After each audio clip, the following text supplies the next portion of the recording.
Yeah, a little hedgehog. See quite a lot of them about. We had a nest of them in the workshop. Must have been 4 or 5 in some old rags in the workshop. So whether it looks a bit too small that to be one of them. But yeah, we seem to have a lot of them about here, which is nice to see, really. You say if you've got hedgehogs, then you don't have badgers, so,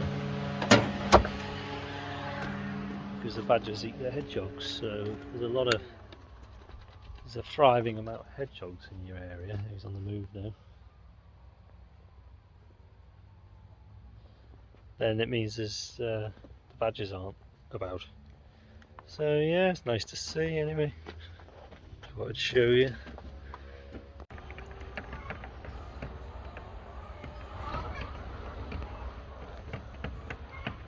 Yeah, someone's been out with a thrust again. I let it go round last night with a knapsack and just done around these hen sheds. Bloody nettles they get on top of you if you don't watch them, especially in the hen rooms, because the hens don't eat nettles, so it ends up like a bloody forest. So how quick they keel over like that was only, I mean, even within the space of an hour they were starting to wilt a bit, which is amazing really, isn't it? When you think like glyphosate takes 2 weeks to work. So anyway, yeah, just on the rolling legs. Keep going, do a bit more.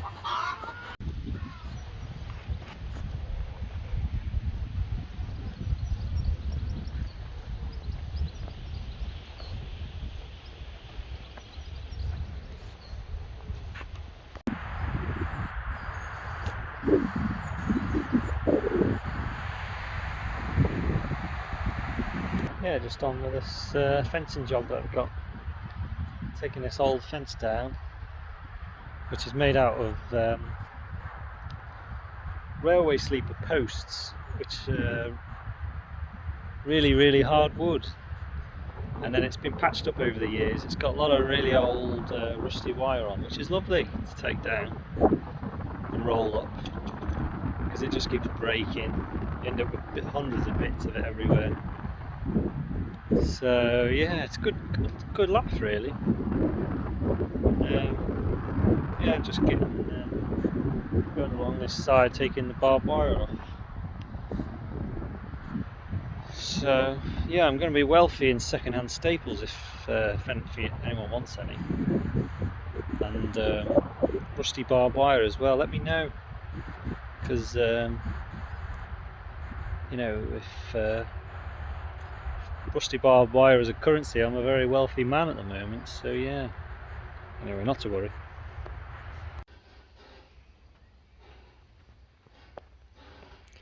Yeah, just put my rake back together.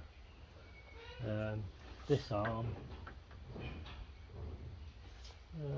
that arm and this arm here were fairly well bent, so had to take them off, take them out of this, pull this tube out of the sheath, take off all the tines off obviously, and then I took them to my mate's press. Looking hell of a good press. My press wouldn't touch them, but got them pretty straight and quite happy with them really. So yeah, just put it all back together, so we're good to go again now. Let's go and do some more mowing. Just needs some dry weather. Forecast is just horrendous. It was nice weather with showers, which is just ideal, isn't it? So anyway, not to worry. Put my tools away.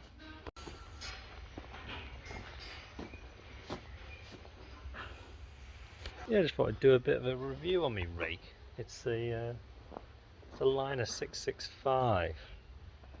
I think it's 1995, so yeah, it's getting on for 20 odd years old. Well, it's getting close to 20 years old, and they're not bad things. I think they're quite well built. It's very sort of outdated in the sense it doesn't have steering wheels on the back, so it doesn't follow you overly well like a lot of modern rakes do. But they're easy to fix. It's quite easy to take apart. They're not too complicated. So I think it's been a good rake. When we got it, it was absolutely knackered. All these bearings, every arm has a wheel up here, and all of those wheels were like seized up or completely knackered, or there wasn't a wheel on them. The clip had come off, and it was just this shaft scraping on this drivetrain. So we had to replace a lot of them, and they're quite, they're like 20 or 30 quid each wheel. So we really keep an eye on it now. If there's any bearings that are starting to stick, you just press the bearings out. The bearings are only about 2 or 3 quid, but the whole wheel itself is about 30 quid. So do try and just check them every time we use it, make sure they're all spinning, because it can end up being quite expensive. So, but no, what it desperately needs a new set of tines. These tines should be out here somewhere. That's a replacement one, so I've left them a little bit longer. They should all be the same size, really. Get the right angle on them. But they're worn out so much. The gap between the gap between your rotor arms and your wheel, because this is dead loose, is so tight.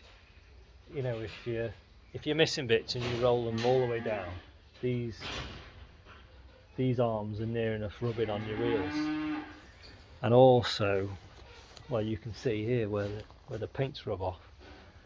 And also, you have to get it to rake. You have to have the arms are really pointing down at the floor, so it scratches on the outside, and it misses on the nearest your row. It misses to pick up the grass. So I think a new set of tines would fix it. But I think I got quoted 700 quid for the whole set. So I was going to have a shop around. But it's probably about what the rake's worth, So it's one of them. Every year we just scrape by another year and think, oh well, we'll do it next year. But it would make a much better job. I think it would really solve a lot of its problems, to be fair. Anyway, yeah, something to think about, isn't it? I did think about welding tips on the end of each one, but that's a bit fucking gypsy, isn't it? Like maybe just buying half a set and then chopping all your old ones up and welding tips on, but fucking hell, don't know. It's tempting, but for the sake of a few hundred quid, I don't know whether it'd be worth it. If they start snapping off, it'd just be a waste of time. And you wouldn't know whether they'd snap off until you try it, so it's one of them, isn't it? Anyway, there's me rake review. Sorry for rambling on. Yeah. Well, if you like these videos, like and subscribe, and keep making them. Bye for now.